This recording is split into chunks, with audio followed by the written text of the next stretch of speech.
tema juicio político, coyuntura legislativa. Entonces, licenciado Jarrín, no sé si usted puede hacer algunas interrogantes. ¿No? Ok, perdón, estaba con el micrófono apagado. ¿Estamos listos? Sí. Muy bien, estamos ya con la doctora en Zoom. Confírmeme, por favor, Giovanni. Sí, es con la doctora Gisela Garzón. Ya, muy bien. Doctora, muy buenas noches. Le saluda Buenas Germán noches. Jarrín. ¿Cómo ha pasado? Un gusto tenerle aquí en la radio. Gracias a ustedes por la invitación. Bueno, mil disculpas. Lamentablemente las circunstancias no nos permiten estar en el estudio, pero vía Zoom estamos y vamos a conversar de lo que está pasando en las últimas horas en torno al juicio político del presidente Lasso. ¿Qué nos podría comentar usted, asambleísta, para poder iniciar este diálogo? Bueno, buenas noches con todas y con todos. En efecto, avanzamos en el proceso de enjuiciamiento político conforme el cronograma, más allá de los intentos de demorar el arranque del proceso por parte de quien preside la Comisión de Fiscalización. Esta semana, el miércoles, se cerrará la fase de comparecencias, pruebas testimoniales y alegatos, tanto de los denunciantes como de la defensa del presidente de la República en este primer momento, y se lo hará el miércoles. Ha sido la convocatoria hecha a las 9 de la mañana, me parece, de parte de la Comisión de Fiscalización, porque será una sesión algo larga, tomando en cuenta que son 4 denunciantes más la defensa del presidente, que incluye a un abogado externo y el secretario jurídico de la presidencia, que dicho sea de paso, esta semana no ha trabajado en lo absoluto, estos días no ha pisado la oficina ni el Palacio de Carondelet, a pesar de que esa es su obligación, porque se ha pasado en la Asamblea Nacional todos los días. Dicho esto, se cierra la fase correspondiente a testimonios, pruebas, descargos, y tendrá que pasar alrededor de 10 días más, un poquito menos, para cerrar la parte del informe, que se estima estará listo para que el Pleno lo conozca el 6 de mayo próximo. Hasta allí llega la obligación de la Comisión de Fiscalización, y en adelante todo le corresponde al Pleno de la Asamblea Nacional.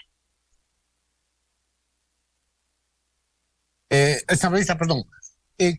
¿Cómo van los tiempos con este tema? Como usted decía en su intervención inicial, el presidente de la Comisión de Fiscalización, Villavicencio, está intentando demorar, está intentando dilatar este proceso. ¿Con qué intención creen ustedes que lo está haciendo? Porque un día más, un día menos, el juicio se viene, asambleísta. Sí, él parecía más defensa del presidente que los propios abogados que el presidente delegó. Pero, digamos, se ha demostrado además que a la interna de la comisión hay una intención de la mayoría de los asambleístas, 5 de 9, de avanzar con este procedimiento y cumplir con la ley orgánica de la función legislativa. No se trata de inventarnos nada, esto es un proceso de control político que tiene claramente establecidos sus pasos, sus procesos en la ley que le rige a la Asamblea Nacional, y en ese sentido estamos avanzando. ¿Qué es lo que nos queda ahora? Como les decía, son 10 días más para la construcción del informe. Luego de eso, en 48 horas tendremos que ser notificados y llamados a sesionar en el Pleno. Y luego de eso, 72 horas para que se lleve adelante tanto la presencia del presidente de la República, que en ese momento será obligatoria, como la defensa de quienes serán decididos interpelantes. Son 4 denunciantes, pero la ley únicamente permite 2 interpelantes, y eso se decidirá en los próximos días. Pero en la parte procedimental, si se quiere, dentro de la Comisión de Fiscalización, se tiene que acabar hasta el 6 de mayo. De allí que ha quedado evidenciado que la búsqueda desesperada por defender al presidente ha mostrado de cuerpo entero que en realidad hay legisladores que no legislan, valga la redundancia, para el país, sino que buscan siempre sostenerle al presidente de la República, que a nuestro criterio es un presidente caído. Ahora, ¿qué tan importante es el informe que sale de la Comisión de Fiscalización? ¿Es imprescindible de que haya informe favorable por la destitución del presidente? ¿Qué es lo que pasa con el informe? ¿En algo influye la forma en que salga o a favor o en contra del informe de la Comisión de Fiscalización? Pueden existir 2 alternativas: un informe que recomiende el archivo y un informe que recomiende el enjuiciamiento.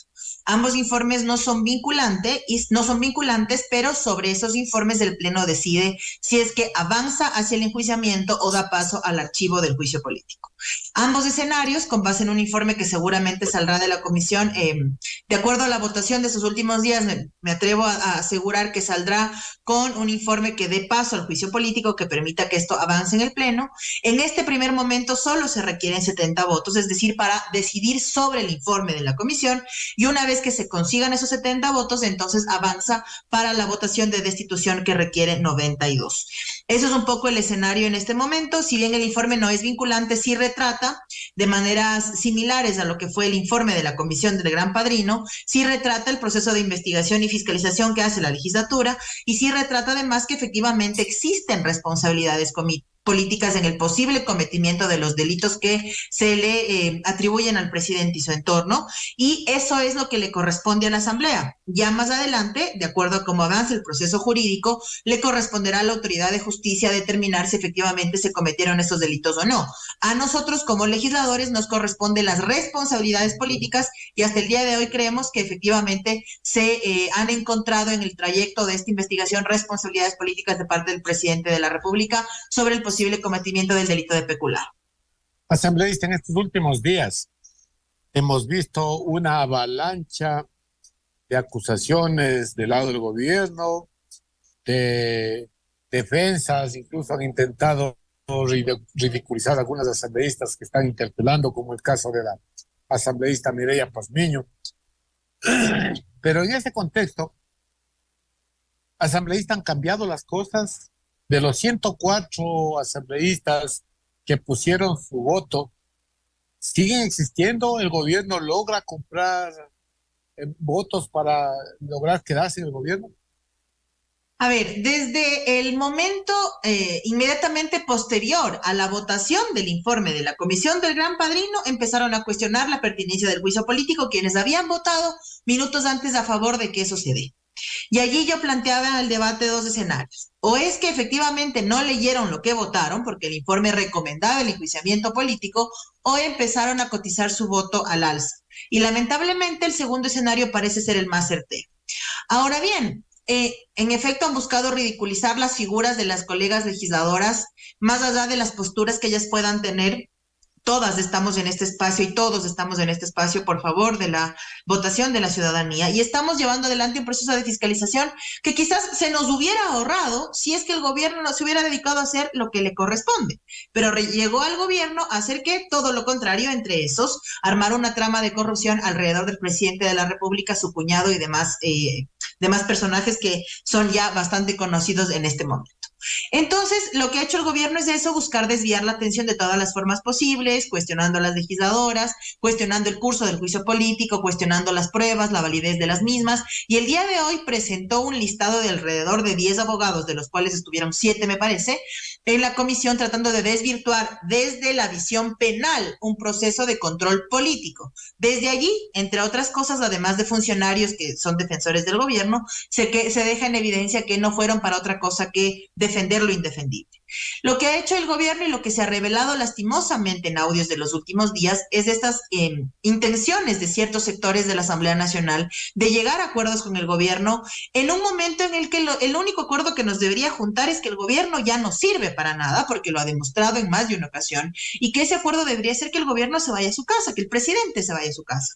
No es una cuestión que lo hemos hecho nosotros como oposición. Nosotros no le estamos obligando al presidente a ser un mal presidente. Él mismo se esfuerza, entre otras cosas, manteniendo funcionarios incompetentes, no atendiendo lo urgente, en fin. Así es que en este momento el gobierno, en esa desesperación, ellos aseguran que no lo están haciendo así, que no están buscando acercarse con ningún legislador, pero no nos estamos inventando aquellos audios que lamentablemente han circulado, donde incluso se asegura que no van a estar de pasacafés si no quieren ministerios completos. Y en ese sentido, será la historia también quien juzgue en su momento a quien salió al gobierno y a quien dé su voto para que se vaya a su casa, o en su defecto a quien haya siquiera pensado la posibilidad de tomar parte del Estado como cuota política en un momento tan delicado donde la gente se está muriendo. ¿Qué pasa en las filas de la Revolución Ciudadana Asambleísta? ¿Se habla o se está circulando en redes sociales que ya hay 2, 3, otros dicen 4 asambleístas de UNES que habrían ya pactado con el gobierno. ¿Cómo está el bloque ya al interior? Ustedes que están dentro.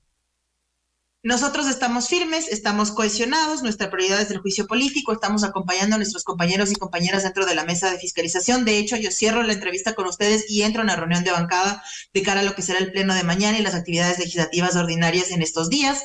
Así es que estamos cohesionados, estamos en firme. Entiendo que se busque tratar de confundir o meter miedos o decir que las bancadas están partidas en su totalidad, pero en lo absoluto, porque además también fuimos nosotros quienes planteamos la posibilidad, por ejemplo, de la muerte cruzada hacia junio del año pasado, en medio de una paralización que superó los muertos de la paralización de octubre del 2019. Y fueron otras bancadas, las que ahora se dan de impolutas y nada corruptibles, quienes aseguraron que no estaban de acuerdo con esa salida. Pero, oh casualidad, son justo las que en este momento están poniendo gobernaciones o están allí cercanos de quienes han asumido espacios de poder en el gobierno.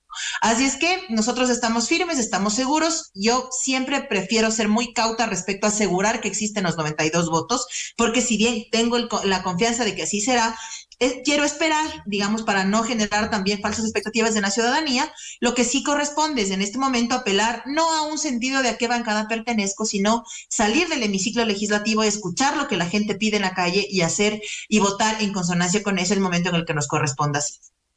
Asambleísta, usted decía que hay cargos que se están comenzando a dar, gobernaciones que están comenzando a cambiar. ¿Ustedes tienen algún nombre de autoridad que se haya cambiado o que autoridad que esté cerca a ciertas bancadas en la Asamblea Nacional? Lo que nosotros sabemos es lo que se denuncia a través de las redes sociales, por ejemplo, la cercanía con la Izquierda Democrática del nuevo gobernador de Tungurahua, o ciertas cercanías de Pachacuti con la gente de la AMT, o el cambio, digamos, o la asignación de Dora Ordóñez, que fuera secretaria anticorrupción de Lenín Moreno en su momento, que después fuera candidata por Pachacuti en Azuay y que ahora también ostenta de nueva cuenta un cargo en el gobierno. Es decir, son cambios de último momento, si se quiere, que se van viendo a lo largo de estos días y que puede dar cuenta de acercamientos entre partidos políticos y el gobierno. Digo acercamientos que no le favorecen en absolutamente nada a la ciudadanía, porque tampoco se tratan de funcionarios probos, se tratan de funcionarios de allí a cambio de acuerdos o a cambio de votos en un momento extremadamente delicado. Distinto sería si en todo caso fueran funcionarios que al menos tengan en sus currículums o en sus historias de vida una forma de servicio con la ciudadanía en cargos tan delicados. Una gobernación, por ejemplo, está a cargo, entre otras cosas, de coordinar la seguridad. Y en un momento tan delicado para el país en términos de seguridad, no se le puede entregar un espacio de esa naturaleza a quien no tiene idea de cómo hacerlo. Por muy acuerdo, por muchos acercamientos que busque el gobierno con las diferentes fuerzas políticas, porque en todo caso ha sido el mismo el gobierno el que se ha encargado de mostrar que su palabra no vale nada, y entonces en este momento, en la desesperación de tratar de bajarse los votos del juicio político, está ofreciendo lo poco que queda de país, o estaría ofreciendo lo poco que queda de país. Vuelvo y digo, lo que nosotros sí vamos a hacer como bancada es estar firmes, fuertes y juntos, porque esto no se trata de una fuerza política puntual, se trata del país y la posibilidad de una salida democrática. Ahora, asambleísta, hablando ya de otra bancada, el día de hoy se conoció que la CONAIE exigió a Pachacuti que vote por el enjuiciamiento del presidente Lasso. ¿Qué tanto pesa en este momento en la coyuntura política nacional lo que diga la CONAIE en Pachacuti? Hay una clara división de lo poco que he podido ver, poco podré hablar con ciertas certezas porque no es mi organización política ni mi organización de militancia, pero hay, entiendo, diferencias, cuestionamientos y distancias a la interna de ambas organizaciones. El día de ayer coincidí en un espacio de debate a través de la red social Twitter con una legisladora de Pachacuti y ella aseguraba que la decisión del Consejo de Gobierno de la organización de ellos, es decir, como el rango máximo que los rige, es que pondrán los votos para la destitución del presidente de la República. Sin embargo, el coordinador de la bancada ha dicho que no, que van a primero ver si hay las pruebas o no. Es decir, hay criterios muy cruzados a la interna de esa organización y de esa bancada. Yo lo lamento mucho porque se trata al menos de Pachacuti, de un espacio que, como a la política de la CONAIE, ha tenido responsabilidades históricas y oportunidades históricas que lamentablemente no ha podido aprovechar. La presidencia de Guadalupe Llori en la Asamblea, por ejemplo, se convirtió en un momento histórico para demostrar que desde la diversidad, desde el enfoque de la plurinacionalidad y pluriculturalidad, se podría legislar de mejor manera. Pero lo que hicieron en ese momento fue aliarse al gobierno, ser cómplices del gobierno y, entre otras cosas, tapar el control político a funcionarios nefastos nefastos como el exministro de Economía, Richard Martínez. Es decir, fueron serviles a quienes toda la vida les han oprimido.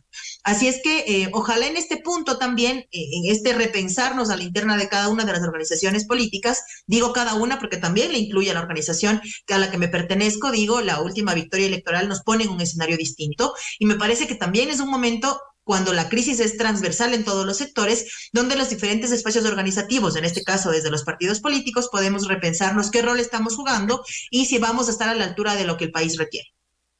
Ahora, asambleísta, el discurso que han manejado gobiernistas y sus aliados en el país estos últimos meses, concretamente desde que comenzó el gobierno del presidente Lasso, han hablado de no hacerle el juego al correísmo, han permitido que en este país ocurran desastres, que la narcopolítica se apodere del país, de que mueran gente inocente en las calles, de que haya masacres en las cárceles, de que esta situación vaya agravándose cada día. No les ha importado nada de estas cosas, tan solo por acabar con la imagen y no permitir que el presidente Correa vuelva al país. Asambleísta, muchos de los gobiernistas y sus aliados dicen que no es ninguna solución para Ecuador que Guillermo Lasso se vaya.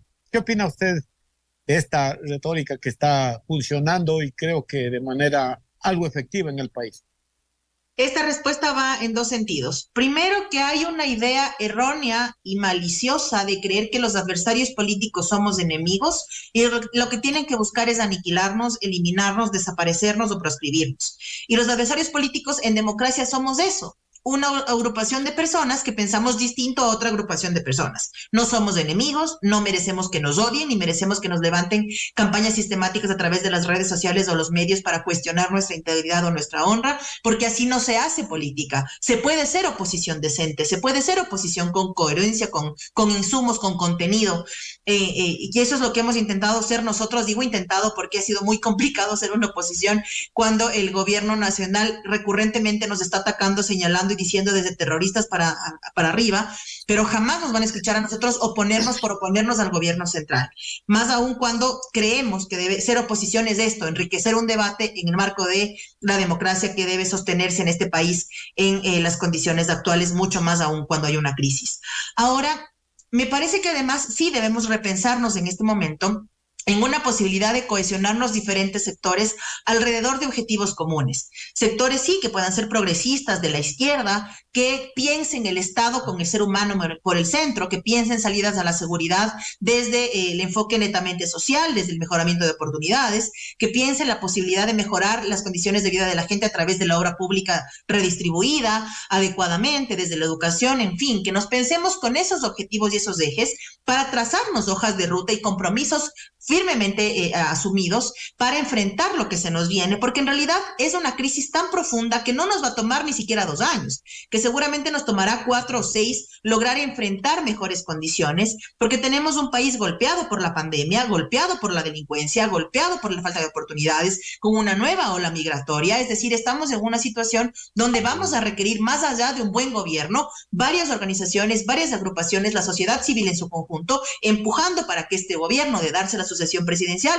o en su momento, si se firma la muerte cruzada, con un nuevo gobierno que gane en las urnas, que pueda asumir y enfrentar esta crisis que va a ser no solo necesaria de enfrentarla desde lo profundo que significa las decisiones de política pública, sino desde lo que puedan hacer los diferentes sectores de la sociedad civil. Así es que esta sucesión presidencial de darse lo que implica es que, digamos, se irá un presidente desacreditado, incompetente, que ha demostrado no tener idea de lo que tiene que hacer, y se necesita avanzar en eso, en una hoja de ruta que se sostenga para que efectivamente logremos en algún momento volver a ser aquel país del 2017 con buenos indicadores en seguridad, en salud, en educación, que redujo brechas de desigualdad y tantas otras cosas que le dejó la Revolución Ciudadana a este país. Muchas gracias, asambleísta. Yo quiero insistir en el agradecimiento por participar con nosotros en nuestro noticiero. Así Gracias que a ustedes por la invitación y siempre a las órdenes para estar en este espacio. Le decía que le iba a dejar en sus últimas palabras, asambleísta, para despedir el segmento. Bueno, que estén pendientes a través de nuestras redes sociales, de las redes oficiales, de cómo está avanzando el juicio político. Esta no es una pelea solo de políticos, esto es un debate que tiene que estar en la opinión pública, que tiene que cada uno de nosotros y nosotras empoderarnos de aquellos derechos que se han vulnerado y que ahora a través de este enjuiciamiento político pueden también significar una forma de enfrentar ese nefasto gobierno que tenemos en este momento y buscar alternativas democráticas. Le escuchaba esta mañana al alcalde electo Pavel Muñoz decir que el sistema democrático es el menos imperfecto a nivel mundial y que debemos defenderlo desde la participación ciudadana. Así es que debemos hacerlo así, empoderándonos también del debate. No es algo ajeno ni es una pelea de políticos nomás, es algo en lo que todos podemos participar con absoluta responsabilidad y sobre todo con el tricolor en el centro, que siempre será nuestro objetivo. Muchas gracias, asambleísta Gisela ustedes. Garzón, asambleísta por la provincia de Pichincha, a quien le agradecemos por su comentario. Asambleísta, muchas gracias. Buenas noches. Muy bien, Giovanni, ¿qué hora son? Son las 7:26. ¿Está usted ahí o ya se me desapareció, Giovanni? No, yo estoy aquí en la radio, no se preocupe, licenciado Jarrín. Bueno, No estoy preocupado, sino le estaba viendo que estaba leyendo algo, creo, ahí. sí, Entonces, dígame, le escucho. tengo algunas informaciones, yo creo que unas 2 noticias para irnos a la pausa publicitaria y volver. Ok, por favor. Ya, en Quito, 20 viviendas destruidas en el sector de la Pulida. El clima